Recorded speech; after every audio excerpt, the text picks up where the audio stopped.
and national trial attorney Michael Jaafar to get reaction on what we're hearing. Michael Jaafar, we've got now Cassie Ventura has testified.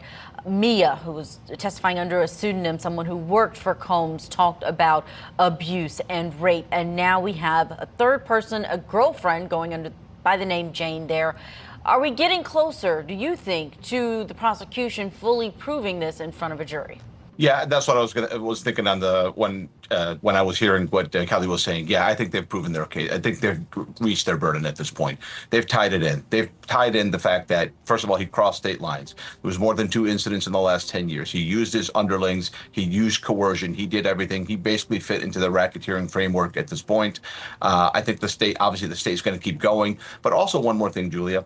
I think what the government is doing, and this is what you do when you really want to win a case, they're making the jury be disgusted by the defendant, right? This conduct is disgusting. It's repulsive. It's repugnant. And so that is an element of this, right? Because you're going to expect jurors who are human beings to go into a jury room and deliberate. And you want them to hate the defendant as much as possible, to look at him as a complete villain, as a complete narcissist. And they've proven that, right? I'm not in the courtroom. We're not in the courtroom, but I would imagine that these witnesses are very sympathetic and that the jury relate. Now, but a lot of, witnesses, have taken the fifth when they testified. Also, I'm cognizant of the fact that there's going to be a rebuttal case. The defense is going to take this.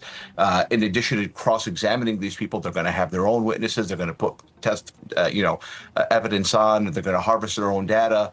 So, I'm cognizant of that. The case is not over, but I think the state has definitely met the framework of RICO with everything they've laid out.